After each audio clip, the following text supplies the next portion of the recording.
Salam sejahtera, perkenalkan saya Riela Sarunoli Pakpahan dengan NIM 11S23051. Di sini saya akan menjelaskan mengenai praktikum PAM yang ketiga untuk pembuatan aplikasi Android dasar.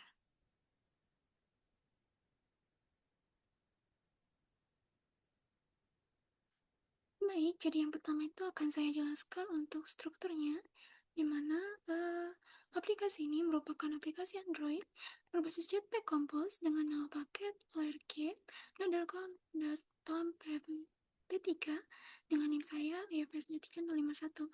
Nah, strukturnya itu terbagi dalam beberapa bagian, seperti ada main activity, itu tugasnya untuk entry point aplikasinya, kemudian ada untuk modelnya, ada data sebagai model untuk data bunganya, seperti untuk dummy datanya gitu.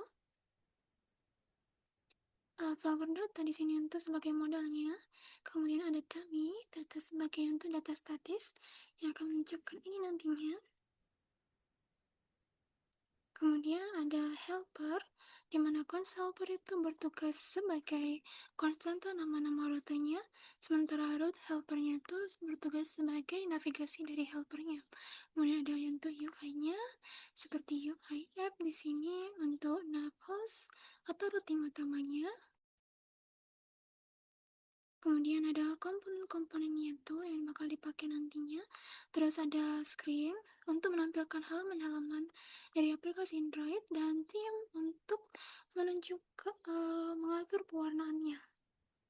Nah, untuk kejelasan tiap bagiannya itu ada misalnya untuk data layernya, di mana flower data ini adalah data kelas sederhana, misalnya ini, dengan 6 properti seperti nama, gambar, deskripsi, bahasa bunga, asal negara, dan musim mekarnya. Nah, kemudian ada dummy data yang menyimpan 10 data bunga secara statis seperti mawar, lavender, bunga matahari, tulip, dan lain-lain sebagai pengganti database atau API-nya, karena di sini kita nggak menggunakan database. Nah, kemudian ini pola singleton object di Kotlin, di mana datanya itu langsung tersedia tanpa instansiasi. Kemudian ada untuk helper layer, seperti console helper yang mendefinisikan 6 root yang berisi path navigasi seperti home, profile, flowers, dan flowers detailnya untuk bagian sininya nanti. Nah, kemudian penggunaan enum itu bagus karena menghindari typo saat memanggil rutenya. Kemudian ada root helper yang itu merupakan objek dengan dua fungsi seperti fun to ini itu untuk navigasi ke halaman tertentu. Kemudian dengan opsi remove backstab untuk membersihkan histori navigasi.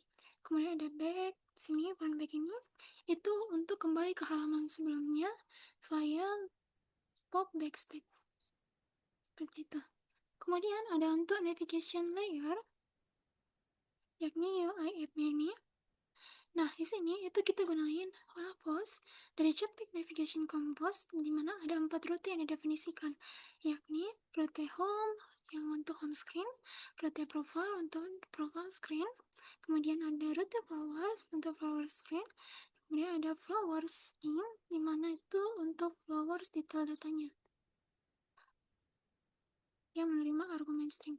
Nah, perlu diperhatikan scope dipakai typesettingnya diabaikan karena masing-masing screen itu mengelola layoutnya tersendiri termasuk top bar dan bottom navigationnya.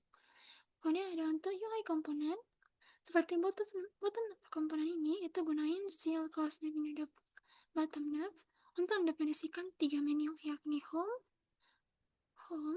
flowers, dan profile-nya. Nah, mana fiturnya menariknya nih, itu ada animasi tinggi item saat dipilih, kemudian indikator aktif berupa lingkaran transparan dengan border, kemudian ada badge notification via badge box.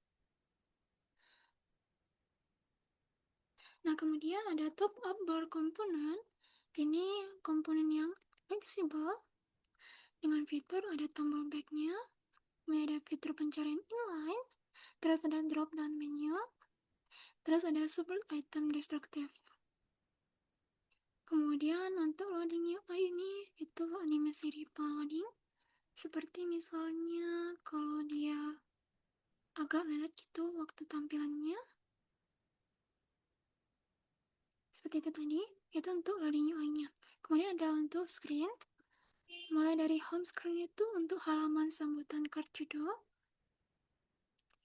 dia mengatur bagian-bagian ininya, seperti emoji bunga, 3 info card, terus ada flower screen, bagian yang ini, dia yang nanti mengatur bagian koleksi bunga ini. Nah, di sini dia tuh menggunakan merupakan list bunganya itu dengan menggunakan lazy column, di mana terdapat fitur search secara real time. Ini, misalnya kita mau nyari mawar kan, dia itu langsung real time dicarinya, nggak perlu ditunggu lagi untuk klik-klik tombol pencariannya.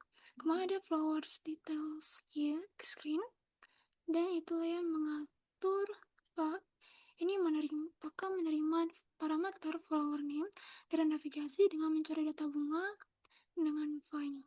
Lalu nampilin data lengkapnya kayak gambar, deskripsi, bahasa bunga, dan lain-lainnya. Seperti ini. Yep.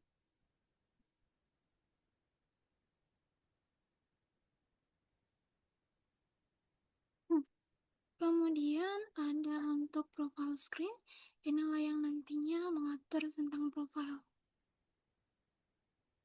Kemudian,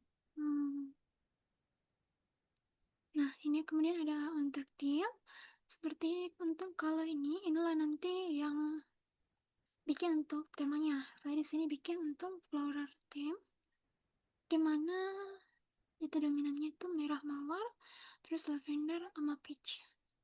Terus ada 2 set untuk flower light theme dan dark theme. Ya.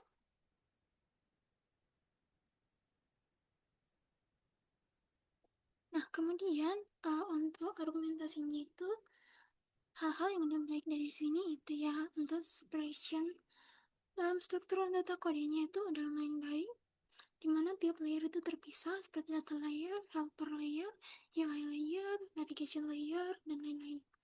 Kemudian Road Helper itu menerapkan pola try, dimana logika notifikasinya nggak tersebar kemana-mana.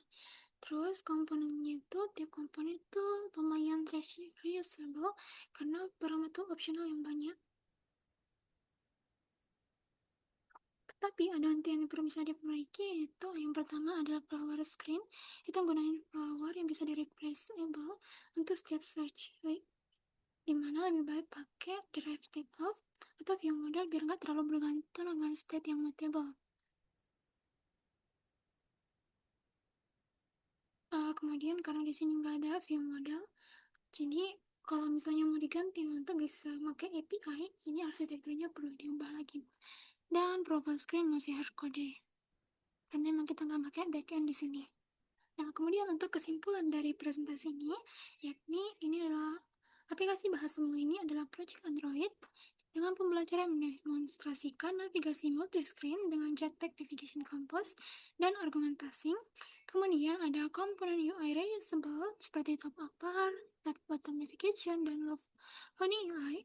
Kemudian tinning material dengan light dan dark mode. Kemudian fitur pencarian sederhana berbasis filter list. Secara keseluruhan, kode ini sudah bersih, mudah dibaca, dan terstruktur dengan baik untuk level pembelajaran. Nah, langkah lateral berikutnya ya, untuk meningkatkan kualitas adalah dengan menambahkan view model dan stateful, yang mana memisahkan logika bisnis dari UI. Dan persiapkan arsitektur untuk registrasi dari sumber eksternal, misalnya dengan menggunakan database dan REST API. Demikianlah penjelasan dari saya. Jika terdapat kesalahan kata, saya mohon maaf. Terima kasih.